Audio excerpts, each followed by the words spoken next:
In the opening scene, we are introduced to Sam, a musician residing in Paris. He pays a visit to his ex-girlfriend Fanny with the intention of retrieving some music tapes that he left in her possession. On that particular day, Fanny is hosting a lively gathering at her place, filled with numerous guests. Sam, who doesn't seem to be interested in the party, directly approaches Fanny and asks her to return his tapes. However, she is preoccupied with attending to her guests, so she asks him to wait for a short while. As a result, Sam sits alone on the couch, indulging in a few drinks. After waiting for 10 minutes, he grows increasingly impatient and once again approaches Fanny. This time, he says that he will retrieve his stuff by himself. He only wants the location. She finally tells him that the tapes are in the office room at the far end of the hallway. Fanny then instructs him to wait there, saying she will join him soon. As Sam makes his way towards the office room, he accidentally collides with a partygoer, which hurts his nose. Still, he enters the room and begins his search for his belongings. In the midst of this, his nose starts to bleed, prompting him to lock the door and rest until Fanny arrives. Not long after, a mysterious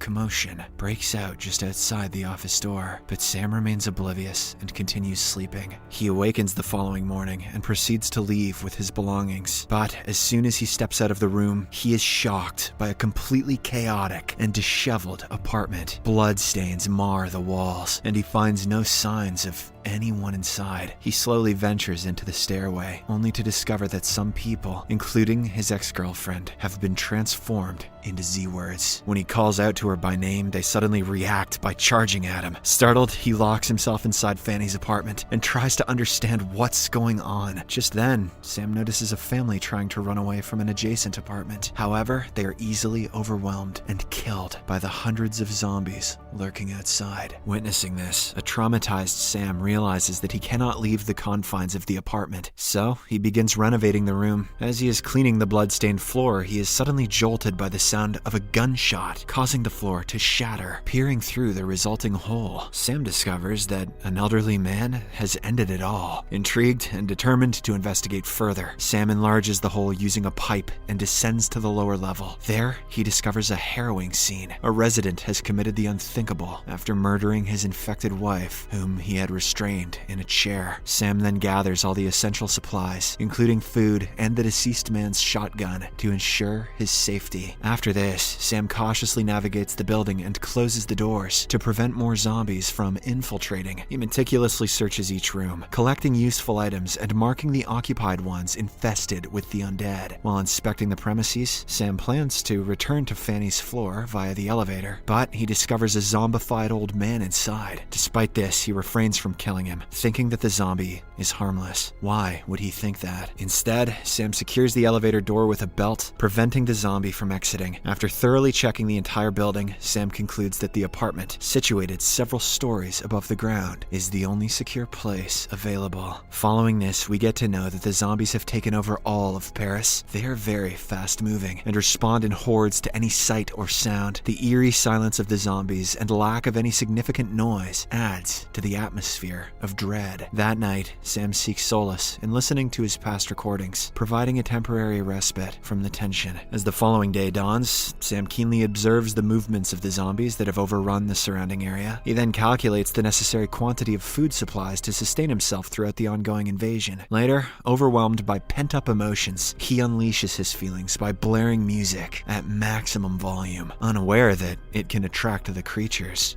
Fucking idiot. Over time, Sam's routine revolves around activities such as playing music, exercising, and shooting the zombies with a paintball gun. However, one day, he detects a putrid smell coming from the floor beneath his room. Upon investigation, he comes across a couple of decomposed corpses, initially planning to dispose of the bodies by tossing them off the balcony. He has a change of heart and instead opts to pack them into a bag and place them back in their bed. He simply seals the hole in the door so that no more stench escapes. In the next scene, while taking a shower, Sam is caught off guard when the water supply is suddenly cut off. This compels him to find alternative sources of water. As a result, he arranges containers, bowls, buckets, and mugs on the rooftop to collect rainwater. During the night, Sam experiences a disturbing dream in which zombies invade his room and attempt to bite him, which startles him awake. As the days pass, Sam's isolation intensifies, plunging him into a state of desperation. Desperate for companionship, he often and has a one-sided conversation with the zombified man in the elevator, whom he calls Alfred. One day, while practicing his shooting skills, Sam notices a stray cat wandering aimlessly amidst the undead. Desperate for a friend, he quickly rushes downstairs in an attempt to capture it. He offers food to catch its attention, but the cat instead walks away, prompting Sam to pursue it. Even in the apocalypse, cats are assholes. In the process, some zombies spot him and swiftly attack, but fortunately, Sam manages to narrowly escape back into the building, shutting the door in the nick of time. He also manages to make it back to the apartment, but he is so furious that he shoots at the cat from the window. The recent encounter causes Sam to sustain a leg injury. Fearing a potential zombie bite, he anxiously examines his face in front of a mirror, thinking whether he should commit the unthinkable. In a harrowing moment, he nearly blows himself up when he falls asleep with the shotgun beneath his head. Fortunately, upon waking, Sam realizes with immense relief that the wound is merely a minor scratch, prompting him to burst into laughter like a maniac. Several months pass, and with winter approaching, Sam grapples with the lack of heating. To keep himself warm, he improvises a fireplace, boils water, and takes a hot bath. The weight of loneliness gradually overwhelms him, causing his mental well-being to deteriorate. Seeking solace, he turns to alcohol and even vents his frustrations at the old zombie. Alfred, you son of a bitch, Alfred. One day, Sam notices that the streets are largely empty, without any signs of humans or zombies. Curious about the extent of their distance, he tests it by loudly playing a drum set. The sound serves as a magnet, luring hordes of undead back to the area, who even attempt to climb onto the apartment's balcony by piling on top of one another. An enraged Sam vents his frustration by continuing to play, despite the danger. This isn't World War Z after all, they can't climb that high. Later at night, Sam awakens to the sound of movement outside his bedroom door. Reacting swiftly, he grabs his shotgun and fires in the direction of the noise.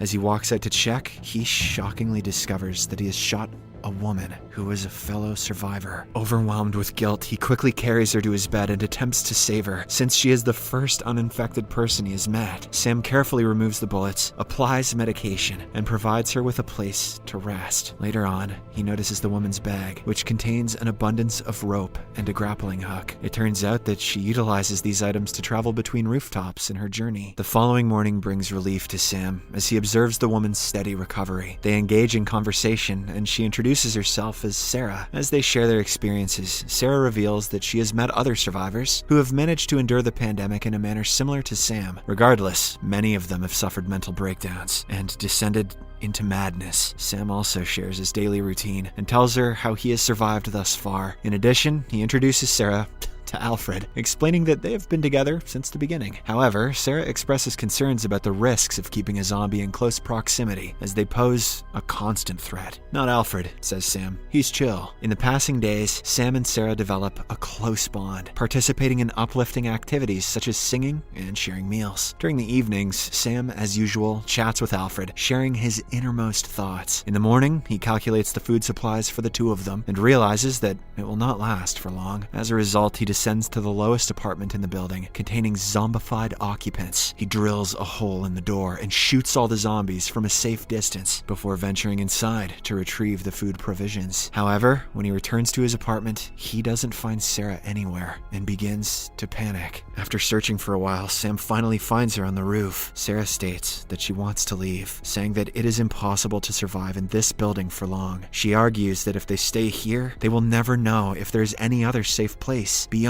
this apocalypse. Therefore, she chooses to depart rather than endure an uncertain future within the same confines. Sam tries to persuade her to stay, but Sarah appears resolute in her decision. This makes Sam angry, and he curses at her. In response, Sarah simply says that if he doesn't leave, he will either succumb to death or madness. Shortly after their heated argument, Sam feels remorseful and decides to apologize to Sarah for his hurtful words. But upon returning to his room, he discovers her lying down, lifeless, in the bed. Here it is revealed that his conversations and entire encounter with Sarah were mere hallucinations. In truth, she never regained consciousness after he accidentally shot her that fateful night. Accepting the harsh reality, Sam mourns her loss, pays tribute to her, and respectfully covers her body with a white sheet. After this, he goes through Sarah's backpack and finds a camera containing precious pictures of her family. Seeing these pictures, Sam learns that Sarah was a married woman and a loving mother, evoking further emotions within him. In the aftermath of these events, Sam decides to take Sarah's advice, even though she never gave him him in that advice. He's just batshit insane, but it's good advice nonetheless. And hence, makes preparations to leave the building. Before that, he burns all his recording tapes, bidding farewell to the remnants of his past. He then releases Alfred, who wanders into a nearby apartment that Sam secures by locking him inside. However,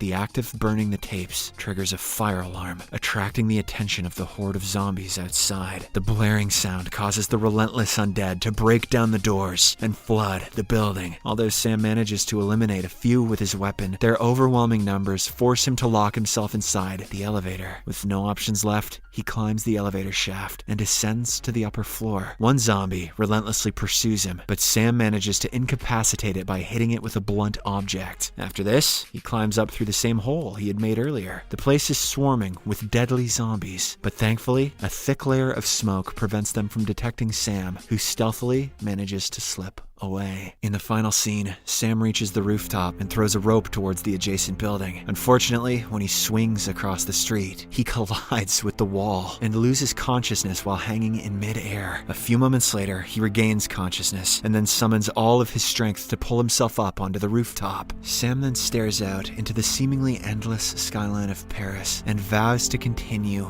moving forward, nurturing a flicker of hope for the existence of other survivors. Subscribe for more videos like this, turn on notifications, and leave a like to help the channel out. Thank you for watching.